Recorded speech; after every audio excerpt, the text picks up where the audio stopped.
الحمد لله على إحسانه وشكره على بره وامتنانه وأشهد أن لا إله إلا الله تعظيما لشانه وأشهد أن محمدا عبده ورسوله الداعي إلى رضوانه أما بعد. After praising Allah, sending salutations upon the Prophet sallallahu alaihi wasallam, we begin in we'll continue in our study of Fiqh Seerah. So last lesson we reached and we talked about what? We talked about the period in which we said revelation paused. There was a small pause in revelation. Give me 1 second, I'll just let someone. Type. We said there was a small pause in revelation. That's what we talked about last time. Type. Very quickly, a question in regards to last time towards the end of the lesson, and inshallah the video will be put up for clarity. Someone's wondering the reason we mentioned the doubt, and it's very widespread doubt regarding the so-called attempted suicide of the Prophet sallallahu alaihi wasallam. The reason we mentioned that in regard to the last lesson is because the text that we read at the beginning, the hadith that we took, I believe it was the hadith of Jabir, that's mentioned in the compilation of Imam al-Bukhari. When you get to the end of that narration, there's a small little sentence mentioned by one of the narrators, his speech, where he says X, Y, and Z, and this sentence is what the people who push and promote this doubt and publicize this doubt, this is the sentence that they cling to. So this is why we wanted to clarify that particular doubt. And likewise, within the clarification of said claim, there's benefits that you can take that will benefit you in regard to other claims and things that people make about Islam. Fine. So that's that, and inshallah the video we put up for clarity. Again, if there's any questions, someone can just feel free to ask. Likewise, before getting into today's lesson is what is on the period where the call to al-Islam, the da'wah of the Prophet ﷺ was quiet, it was private. Fine, they didn't publicize, they didn't announce. Before getting into the actual crux of everything, just a quick advice regarding, so this may be, I believe, the 17th or 18th lesson now, the 18th lesson I believe. As we go, depending on the exact incident we take, some incidents have more detailing than others. And so this is why the optimal way to take this information is to have a pen and paper, and just write some basic notes, things that pop out from information. That's how to get the maximum benefit. From the lesson. The next under that, we would say what? Even if you had to take notes on your phone, even if you just write something on your phone, after that we would say, and this is for all levels, this is advised, but for example, if it's the only thing you do, then just rewatch some of the lessons. There's a reason we try to make them as brief as possible, while comprising of the majority of that which is said in regard to series that are done on the Seerah. Fine. And the reason for that is, if we're honest with ourselves, then how many, we expect inshallah to do more than once. However, how many times is someone going to sit in front of a series where they study the Seerah of the Prophet from the beginning to the end? Is everyone with me? In some form of depth. And so for this reason, we want to try and maximize the benefit that a person takes, because obviously there's areas of Islam that are Islam is vast. So after you study Seerah, a person is going to fill his time studying other things. Fine, the person wants to learn how to pray, a person wants to learn how to fast, the person wants to learn zakah, he wants to learn family rulings, etc., etc. There is a lot to learn. So that's my advice. That's why the lessons are short. So inshallah, a person could just go back and just quickly cover that which has been mentioned. Especially, for example, lessons like this, there's going to be names mentioned. And this is something a lot of us didn't have growing up, whereby you would, and it's from the benefits of a person within their own family, you tell your children, you tell those around you stories from the Seerah, stories about the companions, who they were, the Sahaba, those after them, and those little stories that you give, they do benefit, because when you add them all together over a number of years, over a period of time, then you give our children, our relatives, ourselves, we get a good picture of the overall Seerah and who the companions were, etc. the reason I say that is because this particular lesson, there's names mentioned. There's names and names mentioned of people that, for example, we tried to just mention the main ones, but there's people who entered into Islam. So it's true. There's people that entered into Islam during this quite a da'wah, and so those of us who may not have a previous, we haven't heard these names previously, we haven't heard any information about the lives of these people previously, it might just be names that go over our head. Coming into the actual lesson now, we finished off talking about that period after the story of the cave, the period where the revelation had taken a slight pause, fine, and we mentioned the wisdoms behind it and the benefits from that. After that, the Prophet was commanded to give da'wah. He was commanded to give da'wah, and that command was generally from the saying of Allah Azza wa Jal, فَاسْطَعْ بِمَا تُؤْمَرْ وَأَعْرِضْ عَنِ الْمُشْرِكِينَ. Allah Azza wa Jal said to the Prophet ﷺ, declare that which you have been commanded, fine, and turn away from the polytheists. Likewise, Allah Azza wa Jal said to the Prophet ﷺ, يَا أَيُّهَا الْمُدَّثِّرْ, as we said, قُمْ فَأَنذِرْ, O you who is covered, then stand and convey.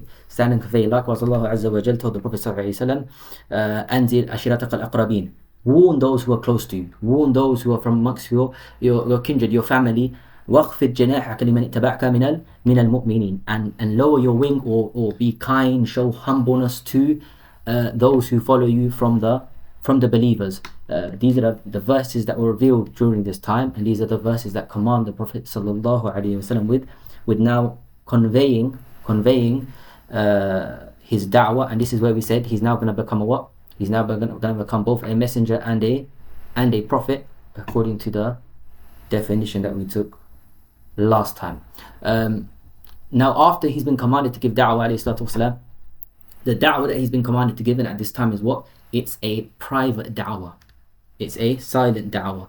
It's a personal da'wah on an individual basis, where one-on-one conversations were had with people who then entered into Islam. It wasn't something public. There wasn't a public announcement and things like this, or direct facing of the people around him in his community. This is what they call the secret da'wah, or the private da'wah, or the silent da'wah, or the private da'wah. During this period, people entered into Islam. From those people who are notable to mention, of course, there's more than those we will mention, but the notable mentions of those who entered into Islam during this early period. From them, first of all, was Khadija, daughter of Khuwaylid, and we've mentioned the virtues of Khadija numerous times, and she was the first of the believers, and we mentioned the virtue of this, and it will come again. We'll repeat it when we come to the benefits, and it makes sense for Khadija to be the first of the believers. Why? Because she was the wife of the Prophet ﷺ. And naturally, the one closest to a man is who? Is his wife. So this isn't something far-fetched. Khadija was the first to become Muslim. She was the first to become Muslim according to the overwhelming majority of historians and scholars. Rather, you could almost argue that there's consensus. There's consensus in this issue. After Khadija, and this is going to follow on from our previous knowledge, after Khadija was what? We can say Waraqa ibn Nawfal was the next to become, was also one of the earliest to become Muslim. Rather, we might even say that he was the first male to accept al-Islam. Ibn al-Qayyim mentions this, and he affirms this, that the monk Waraqa, he entered into Islam, and he brings the text of the hadith that we mentioned when Waraqa said to the Prophet ﷺ, he said what? That he wants to aid the Prophet, and he hoped to be present to support and aid when the people exile and turn out and throw out the messenger. Right? And we mentioned that as has proceeded in the last few lessons. And so Ibn al-Qayyim mentions this and affirms that he's someone who affirmed belief. He affirmed belief in the Prophet ﷺ. Rather, from the contemporary scholars is those who say what? Is those who Sheikh Uthaymeen is those who say the first to believe from the women was Khadija, and the first to believe from the men was Waraqa. With Waraqa, there's slight, generally he's from the earliest, and you could say that he's the first from the men. The issue here is, where does the issue arise from? And it's not really an issue, because either he's from the earliest men or he is the first. The issue is that Warqa, he died very early. He passed away very early. Fine. And due to the fact that he passed away early, some differences of opinion emerged over his Islam. And we mentioned some even ahadith that's mentioned in regard to him having a Jannah or Jannatain, that the Prophet ﷺ saw him having a garden of paradise or two. So now that's with regards to Warqa. From those who entered into Islam very early on, as is not hidden information to many of us, Abu Bakr as-Siddiq. He was from the early ones and the close companions of the Prophet sallallahu alaihi wasallam. So it only makes sense. There are even some. There's an opinion that he was the first. Radiyallahu anhu, he was the first from the men to accept Islam. The first to accept Islam. Rather, it comes in hadith in Tirmidhi. Shaykh Al-Albani says that it's authentic, where he said, "Alastu awwala man aslam." Am I not the first who embraced Islam? Yani, depending on, obviously this all goes back to now narrations. A person might say that this narration is more authentic than the other one, etc. rather than Warqa. Al-Muhim, what's important is Abu Bakr was from the very early individuals to enter into Islam. So far we have who? Khadija, Warqa, Abu Bakr. After that we have who? Ali ibn Abi Talib. Obviously Abu Bakr is the first of the four khulafa, the four caliphs to come after the Prophet sallallahu alaihi wasallam, and the fourth of them is who? Ali ibn Abi Talib. Ali ibn Abi Talib was from the first of the young teenage or young boys, who was very young in age, to accept Islam. Some say that Ali was 8, some say he was 10. Around this age, and he was very young. From those and the virtues of Ali, Allah be pleased with him, are too many to mention in this specific lesson. After that you have Zayd ibn Haritha. Who was Zayd ibn Haritha? Zayd was the servant of the Prophet sallallahu alaihi wasallam. Zayd was what? The servant of the Prophet sallallahu alaihi wasallam. He originally belonged to who? Does anyone know who he originally belonged to?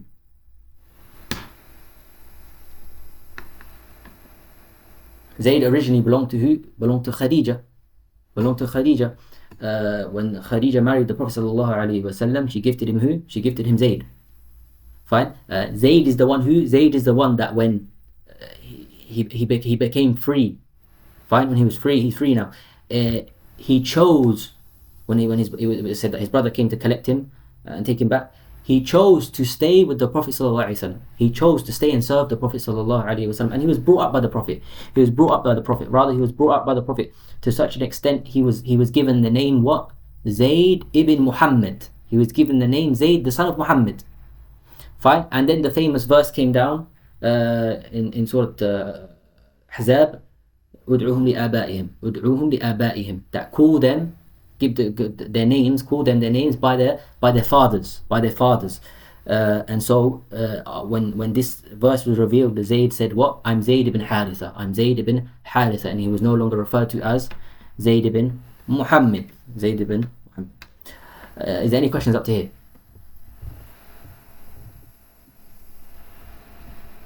Any questions up to here?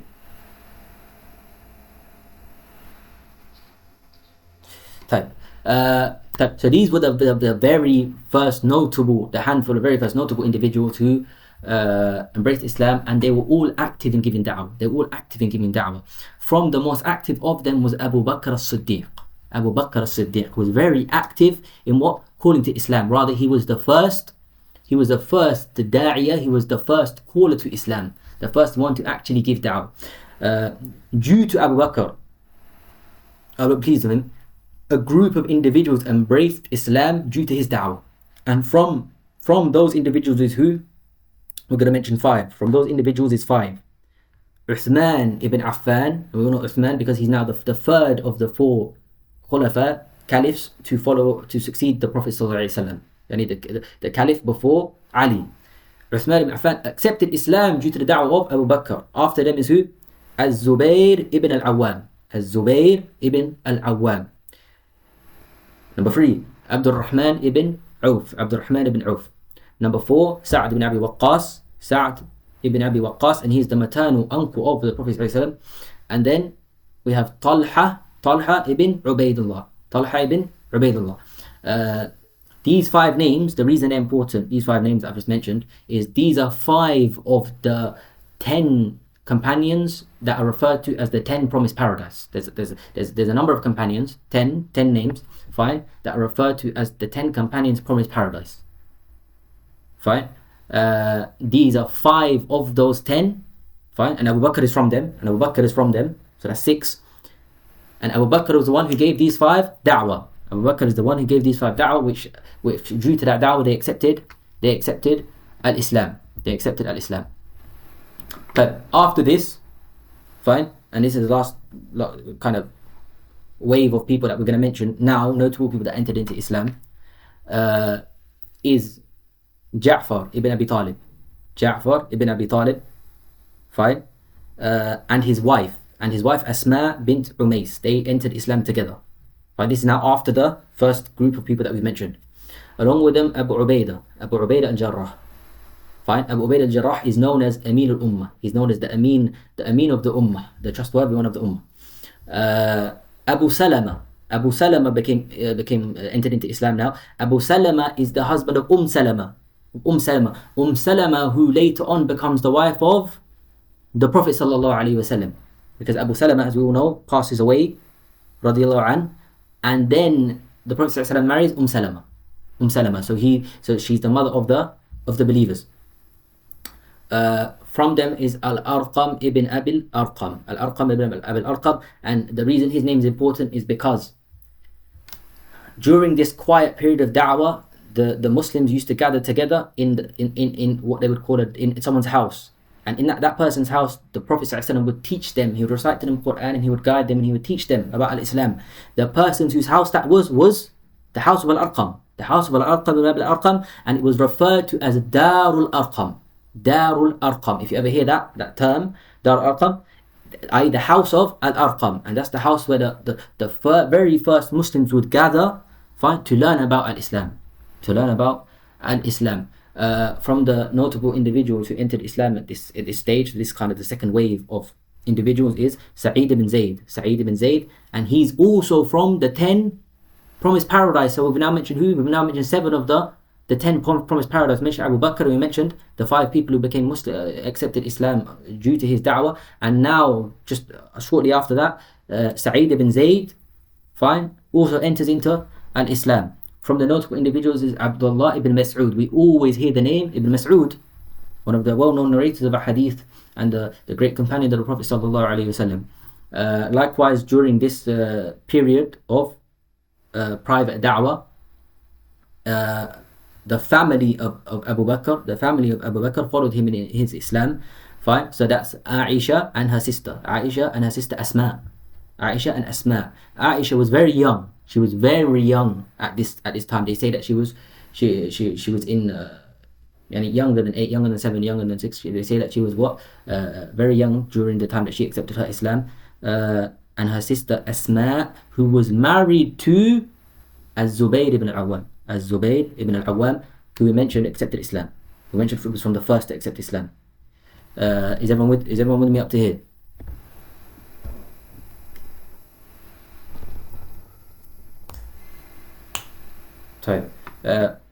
From those who accepted Islam at this time, it's very well known that many of the people who accepted Islam at this time, they were known to be of the lower levels of society. They were known to be slaves or from the poor, etc.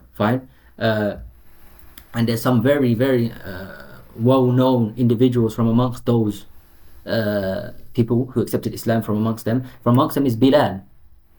Bilal ibn Rabah is what? He was a slave at the time, and he accepted Al-Islam in this time, in the quiet period of da'wah. Likewise, Suhaib, if you hear the name Suhaib, And likewise, notable is who?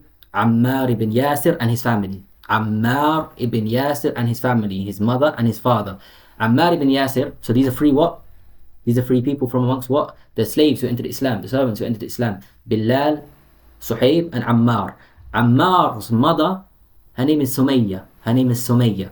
Why is she important, as will come? Sumayya, the mother of Ammar ibn Yasir, who was a slave, and they both entered Islam along with his father.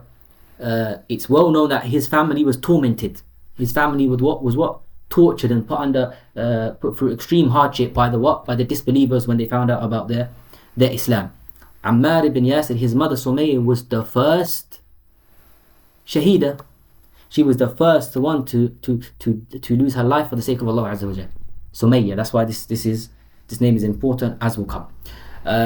So now all of these people that we've mentioned, and others, but these are the notable ones that we've just mentioned for today, they accepted Islam, they entered into Islam privately with no one knowing. Fine? And as we mentioned, the Muslims, now that we've just mentioned, would gather secretly in the house of who? In Dar al-Arqam, the house of Al-Arqam ibn al-Arqam, and learn from the Messenger sallallahu alayhi wasallam, who would relate to them guidance and teachings of al-Islam. This period of al-Islam, this private period of da'wah in Islam, is mentioned by some scholars, and what they mention regarding it is that they mention that in this period specifically, you don't hear about any clashes. Fine? You don't hear about any clashes between this. We now have a small private community of Muslims that have accepted Islam. You don't hear about clashes between them and the people of Mecca, the disbelievers of Mecca. And the reason for that is, is clear, is because the da'wah was secretive. The da'wah was private. So because of this, there's no clashes. Right? And likewise, this small community of Muslims, they wouldn't delve into the affairs of the people of Mecca.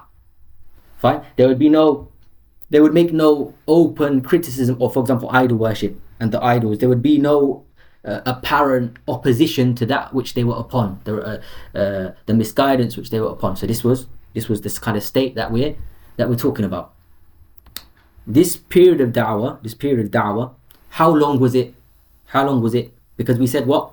The story of the cave, and then we said there was a period where the revelation kind of paused. Fine, and we said that the correct opinion was what? Some days, 10 days, 20 days, 30 days, 40 days.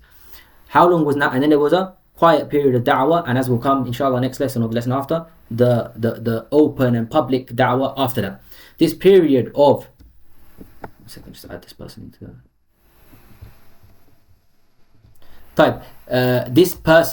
this period of private da'wah, how long was it?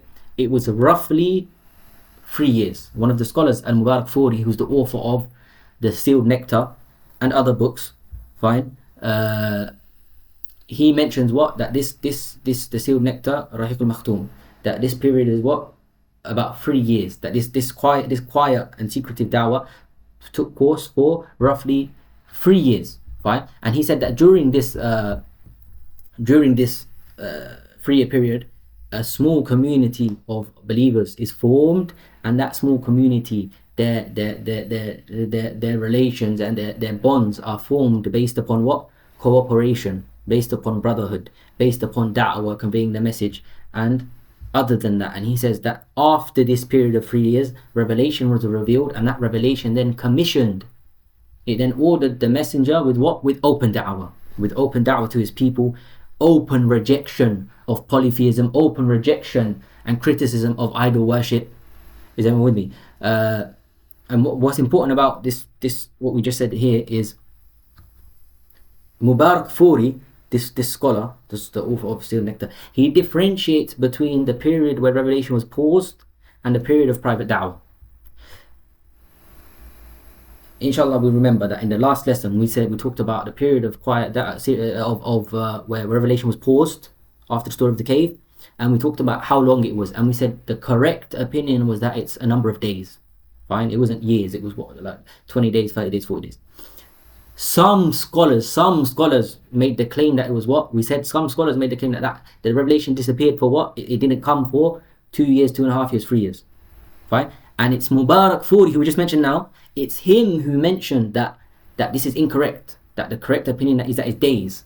Fine. And we mentioned some statements of other scholars, and we said from those who are known for verification. He said what? One of the scholars said that if you try to say that it was 2 to 3 years where revelation stopped, he said هذا يخالف المعقول ولا دليل عليه من المنقول. He said that statement or concept, it is not logically acceptable. It doesn't make sense. Fine, that the Prophet didn't give any da'wah for 2 to 3 years, and likewise there's no evidence, there's no hadith, there's no text, there's no Quranic verse, there's nothing that's been transmitted to us to show us this.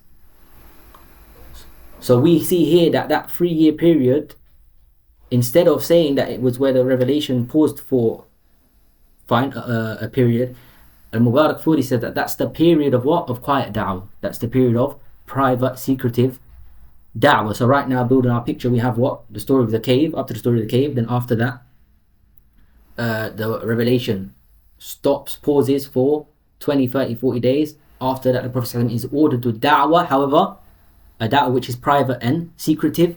And this goes on for 3 years. And the people that we've just mentioned, fine, they are from amongst those who accept Islam during this time, where a small community is formed. Any questions up to here?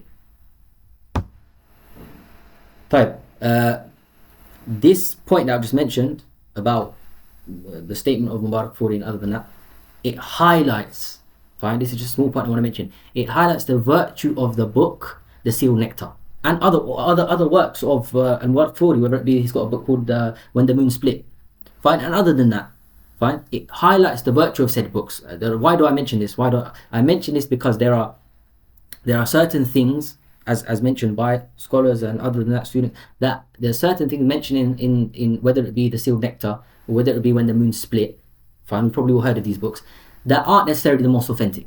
They aren't necessarily the most authentic when put up against the scale of the stringent conditions of hadith scholars. And we clarified this in our introductory lessons. We clarified this. We clarified the balance. We clarified the approach that we see fit when it comes to the sources used for the seerah, and the approach to go to when building our picture of the seerah, whether they be from the Islamic historians or the hadith or other than that. Fine. We clarified the balance that we see to be fit for taking seerah. And so although there might be some things that don't meet those standards of hadith scholars, however, does the fact that there's some things that don't meet the stringent conditions of hadith scholars, does that necessitate that the book be what? Dismissed? No. Rather, there's extreme benefit in these books that Furi has written, fine, and just as we just mentioned, this is from the benefits, that the way he brings different opinions, and in what comes to a conclusion of that which seems to be more correct based upon the evidences. So generally, when someone asks me, especially in the English language, people often ask me what to read in the seerah. Fine, there's a handful of books, sadly, that aren't translated, that we can recommend in the Arabic language. When people ask me in English for a book, generally I do say either When the Moon Split or The Sealed Nectar. Fine, and there's a few reasons for that. From them is that they're not long. They're not long. The person can, they're generally in one volume. A person can read it and get through it. However, yeah, there may be more detailed books, or books that avoid certain, have other benefits in them, but they're long. They're 2 volumes, 3 volumes. Does everyone, especially just a normal 9 to 5 Muslim, does he have the time to read 3 volumes? Allahu A'lam. If he does, amazing. If not, then so far, Allahu A'lam, maybe there's someone can inform me in the last maybe a couple of years, maybe there's been other books authored in the English language, but generally the book that I advise with is the sealed nectar. We're going to come now to some benefits, some points and benefits regarding the private secretive da'wah. The first point we want to mention is the wisdom. Fine. The why. Why is it that the da'wah, the call of the Messenger ﷺ started silently? What's the wisdom behind it? Fine. There's a couple of points here. The first is The first reason is, or wisdom, is that the people of Mecca, the disbelievers, it started in this manner so that they weren't caught by surprise. It didn't come as a shock. Fine? Because if it came as an immense shock, then naturally there's going to be more of a backlash. There's going to be more of an uproar. Fine? When something happens, a sudden occurrence, then the reaction is going to be what? More sudden. Fine? And that backlash, that reaction could lead to what? The call to Islam, the da'wah of the Messenger being stopped in its very first steps.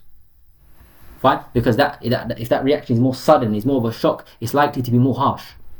It's likely to be more harsh. From the wisdoms is that what? Is that in order that the invitation of Islam gains aid, it gains help, it gains support, it gains helpers, it gains defenders. Fine? People that now have entered into Islam and stand by Islam. They protect the da'wah of the Messenger ﷺ and are ready for this task, for the time. This is prior to the time when the time does come that the Prophet ﷺ is then commanded with open and public da'wah, with vocal da'wah. So by that time, there's already a community established. There's already supporters, helpers. Naturally, when the public da'wah arises, when the command is given for that announcement, then enemies will arise, opposition will arise. So now, from the wisdom is that there's already a base of you could say a line of defense. Is everyone with me?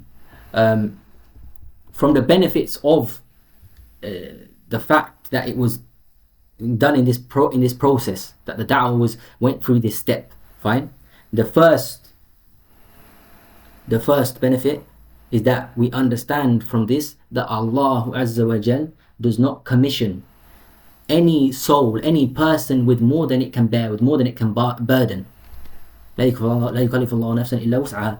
That Allah doesn't burden a soul with more than it can bear. فاتقوا الله ما استطعتم. Allah Azza wa Jal says what? Fear Allah to the best of your ability.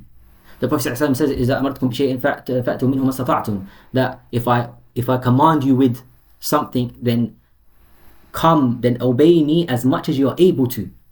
And so often it's well known that the commands of Allah Azza wa Jalla, the commands of the prophets are surrounded by ability. Fine? By that which a person can bear. Fine? And Allah doesn't burden souls with more than they can bear. From the benefits of this process in da'wah is, and we mentioned this last lesson as well, it's a continued point, which is not rushing. But specifically here we're going to mention not rushing results, not rushing the results. Fine? Why? Because the Prophet ﷺ, the fact that he was commissioned with the task of da'wah, with conveying the religion of Allah Azza wa Jal, the fact that the Prophet ﷺ had extreme desire, and we all know this, extreme desire for people to enter into Islam, for people to accept the truth. If we understand this regarding the Messenger ﷺ, then we would expect, or we might expect, fine, that in the Prophet ﷺ process of da'wah, from the very beginning, everyone he meets, he invites. That from the very beginning, he proclaims his da'wah. He proclaims the call to Islam in gatherings, openly. Fine? Yet the reality that we understand is what? He did the opposite. Fine? He didn't do so. Fine? He was very pragmatic. He was very pragmatic. He was very strategic. Fine? It began only calling to specific individuals. Fine? Rather, it was as the scholars say, it was a process of picking and gauging the person that I'm going to call, gauging how are they going to respond, how are they going to answer, and then specific individuals would be given da'wah on an individual basis. Fine? And so with this regard, the Prophet had to be patient. He had to be patient until a more suitable time, fine, a more suitable time to give that public da'wah, to give that open invitation. And if we link this to kind of da'wah as we know it today, the methodology of calling people to al-Islam today, then it's important to understand, and what we can learn from this is that what you call the pure fitrah, and for those we should all inshallah know what the fitrah is now. You can call it the innate disposition, fine, or the natural disposition, person's moral compass, whatever you want to call it, fine. That pure fitrah is present within all people. It's present within all people. Fine, and this is based upon the hadith. The Prophet ﷺ said what? كل مولود يولد على الفطرة. That every person born is born upon the fitrah. Allah Azza wa Jalla says, فطرة الله التي فطر الناس عليها. Allah Azza wa Jalla says that the fitrah which Allah has created every person upon. So we know that every person has that fitrah upon them, within them. Every person has that fitrah within them. However, that fitrah what? That fitrah becomes veiled. Fine, that fitrah becomes covered. Fine, blinded by many things. It can become it can become veiled, blinded, covered by sins, by desires, by ignorance, by doubts. Fine, by diseases of the heart. Fine, as we know, generally things that cause a person to become blind to guidance, generally they're one of two branches. Either they're doubts or desires. Doubts or desires, as Allah Azza wa Jalla says, كَلَّا بَلْ رَانَ عَلَى قُلُوبِهِمْ مَا كَانُوا يَكْسِبُونَ. That which stains their hearts is from that which they used to do. Fine, Allah Azza wa Jalla says in Surah Al-Baqarah, فِي قُلُوبِهِمْ مَرَضٌ فَزَادَهُمُ اللَّهُ مَرَضًا. That in their hearts is a disease, and so due to that Allah increases them in what? In said illness. Fine. وَلِيَقُولَ الَّذِينَ فِي قُلُوبِهِمْ مَرَضٌ وَالْكَافِرُونَ مَاذَا أَرَادَ اللَّهُ بِهَذَا مَثَلًا. That in Surah Al-Mudaththir, that in order that those who's in there, we took this verse before, that those who's in their hearts is a disease, and so those who's in their hearts is a disease, as well as the disbelievers, they'll say what did Allah want, what did Allah intend by this method. So we know that the fitrah is within everyone. However, it can become spoiled.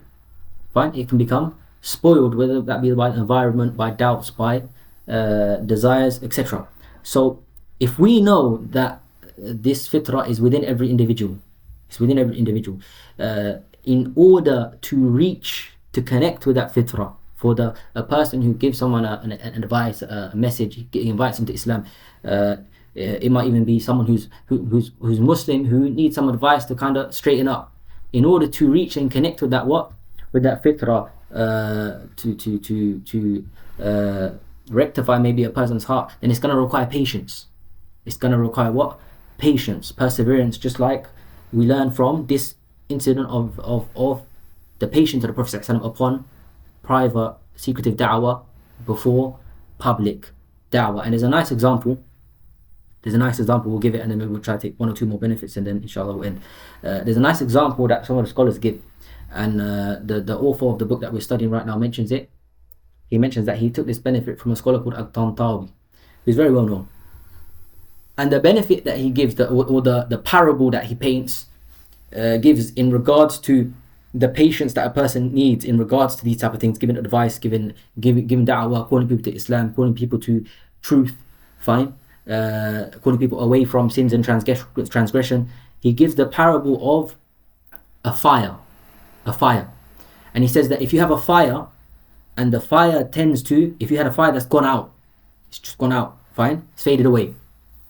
He mentions that there's skilled people, there's certain individuals that have the skills, they have the knowledge to bring that fire back. They can rekindle that fire, even though it's turned to ash, fine, they can rekindle that fire just with a very few embers that are left over in the ash, fine, and that fire might have gone out a while ago, yet there's still embers, fine. And he mentions that these individuals who do this, they use a process of finding the ember, blowing and waiting, fine, because they would have to blow, but then not blow too soon. They would have to wait for it to get to a certain point, and then blow at the right times in order for it to increase, and this sequence would continue until there's enough there for them to put to it some paper, or put to it something which can catch a light, which will ignite, and therefore they continue in this process, and next thing you know, you have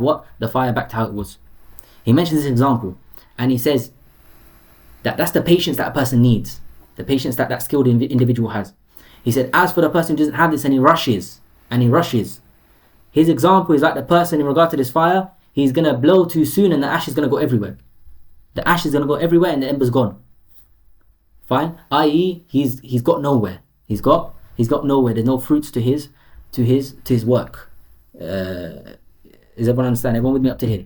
We're just going to take a couple more points, inshallah, and we'll call it there.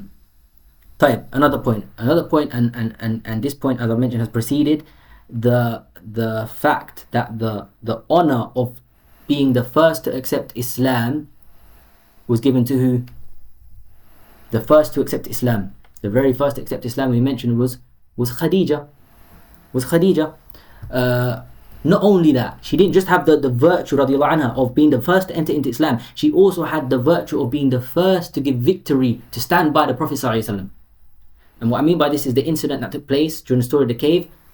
Who did the Prophet reside in? Who gave him what? Contentment. Who reassured him? Khadija. She was the first to do this. Fine. She was the one who what? And that's the period. That's the incident where she took him to Waraqah. Fine. The important point here for today is that she was a what? She was a woman. She was a woman, and she had the benefits of being the first in regard to both of these. Rather, not only that, Sumayya, who we said was the mother of Ammar ibn Yasir, we mentioned her today. We mentioned Ammar ibn Yasir and his family today. We said that they became Muslim and they were amongst the lower of society. They were amongst the servants, the slaves. And we said Sumayya was the first person to give up her life for the sake of Allah. She was known as Umar. She was the first person to give up her life for the sake of Allah. Because as soon as Ammar and his family became Muslim, entered into Islam, and this news reached the disbelievers, they were tortured. And they were put through extreme hardship until Sumayya finally lost her life at the hands of who? Of Abu Jahl. Of Abu Jahl. So the first, the benefit here is what? The benefit here is that the claim that some people make, that for example the religion doesn't give regard, it doesn't give honor to women, fine, it makes absolute no sense. There's absolute no basis for it, because you have to understand that look at the type of honors that are given. The first person to become Muslim, the first person to aid the Prophet ﷺ and give him victory, to respond, the first person to give up their life for the sake of Allah Azza wa Jal was who? Were all women. They were all women. Rather, some scholars even went to the extent to say, what's left for men? They said, what's left for men? The woman took the first one to become Muslim. The woman took the first person to give their life for the sake of Islam. The woman took what? The first person to give victory to the Prophet ﷺ.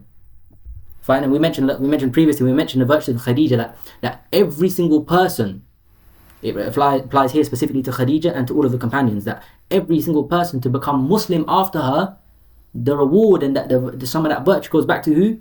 It goes back to Khadija.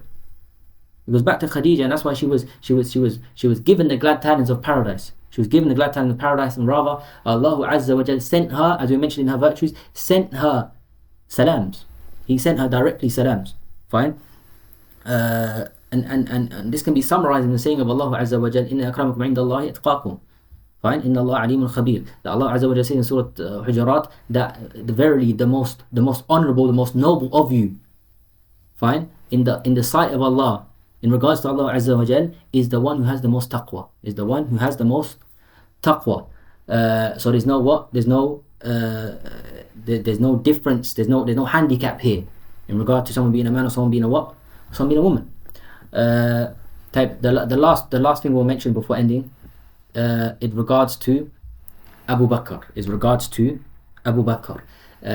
the efforts of Abu Bakr radiallahu anh. Fine. He was, as we said, the first from the ummah to give da'wah. He was the first from the ummah to give da'wah. And what I want us to, the benefit I want us to learn or take away from the fact that Abu Bakr was the first to give da'wah is the effect, fine, that one individual can have. The importance that just one person can have, the impact a single person can have. This is something, when we say that the importance of individuals, of just one person, fine, it doesn't matter how someone's in a group or someone's not in a group. The person who's not in a group can have more impact and more benefit than 1,000 people, than 10,000 people, etc.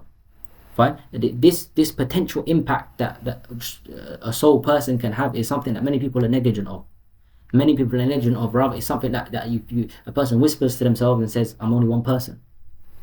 Fine. If we understand this principle, we understand the impact that individuals have had, not just here, over Islamic history, throughout Islamic history, the impact that individuals have had. Fine. Then we wouldn't belittle actions within our personal scope, within our individual sphere. Fine. We wouldn't skimp out on anything, whether it be a statement or an action that we can do for the sake of Islam. Fine. And rather Ibn Taymiyyah rahimahullah azza wa jalla, one of the scholars of Islam, he mentions some speech in regard to this, where he says that the ummah, it stands upon individuals, that which gives victory to the nations, that which the ummah relies upon is the striving of just single individuals. Fine. And likewise, some of the scholars, for example, Imam Malik, one of the imams of the madhahib, it was one student who made his knowledge who spread his knowledge. Fine. And that's why even some of our teachers, some of our scholars, they say they don't care whether one person comes to the circle, whether 10 people or 20 people. They say, I just want one person. They make dua, they make supplication that just Allah grant them one student. Fine. That is the student to spread their knowledge, to benefit from that which they give and spread the knowledge that they've gained. So we shouldn't belittle these individual actions, whether it be a conversation that a person have, fine, with someone, an advice that they give, a book that you give to someone, fine. We have to understand that the foundations of da'wah, the very foundations of da'wah, even the da'wah of the Prophet ﷺ, it was only meetings. It was meetings. There were meetings that were had, invitations that were given, visits, fine, exchanging visits, going to gatherings. That's it. That was the da'wah. It was one-on-one conversations. Fine. The concept of Islam, the general picture of Islam would be given to someone, be presented to someone, fine, and they would be invited. This is the type of da'wah that anyone can give. This individual, anyone can give this da'wah. You don't have to be what they call a da'i. This is wajib upon every Muslim, young, old, men, women. Fine. You could give this da'wah in the house. Fine. You could give that advice while traveling. You could spread that knowledge while doing business, while shopping. And of course, obviously, you have means like media and the phones and things like this nowadays. We'll end with this one statement in regard to. See how long we've got left. Now we'll end with this one statement in regard to this type of da'wah, and that's a very powerful statement. The author of the book actually brings this statement. It's very nice. During the French colonization of Algeria, there's a very famous Sheikh Abdul Hamid al-Jazairi, Sheikh Abdul Hamid from Algeria. He was summoned by the French, by the colonizers, and he was said, when he was summoned, it was said to him, you need to stop spreading these ideas. And what they meant by this was you need to stop calling to Islam. You need to stop giving da'wah. You need to stop calling to good. You need to stop calling away from sin and transgression. Fine. And he was threatened that if he doesn't stop, then your masjid is going to be closed down. They're going to try what? They're going to try to cut the da'wah from the very root. And so the Sheikh responded to them. The person who summoned him from the colonizers, and he said what? He said, it's not within your ability, the Frenches, the colonizers, it's not within your ability to stop said da'wah. You don't have the ability. You're not capable. And naturally, when a person like this is now said to them, they responded what? They said, how? They said, what do you mean? How do we not have the ability? Fine, they're the colonizers. They have the so-called, in their view, the power. And so he asked how. And the response of the Sheikh was what? The response of Sheikh Abdul Hamid al-Jazairi, one of the scholars of Algeria during the colonization. His response was what? He said, look, if I'm at a wedding, I will give da'wah to those attending. I'll teach those that are attending. If I'm at a funeral, I would admonish the people mourning around me. He said, if I'm on a train, I will teach the people traveling. He said, if you put me in jail, I will guide those around me, those incarcerated. He said, if you kill me, fine, if you kill me, then it will be the very cause for the people of Algeria to what? To feel a certain type of way, for their love of Islam to be rekindled. Fine? No matter which avenue you give me, there's da'wah. I'm going to call, I'm going to teach, I'm going to try and benefit, I'm going to try and guide. Fine, I'm going to try and warn against sin and transgression. He said what? He said it's better for you colonizers to leave the ummah, leave its religion, and leave its language. Fine? And he left it at that. And he left it at and he left it at that.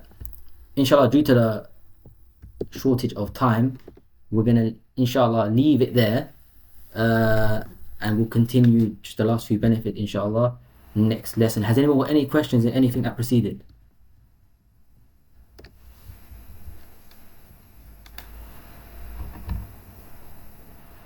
Any questions? As I said, the information, if you look, the information mentioned was what generally in all of the lessons is what is quite is quite a lot of information.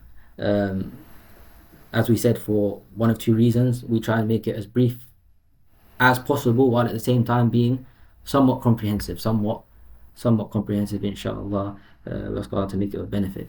Is there any questions?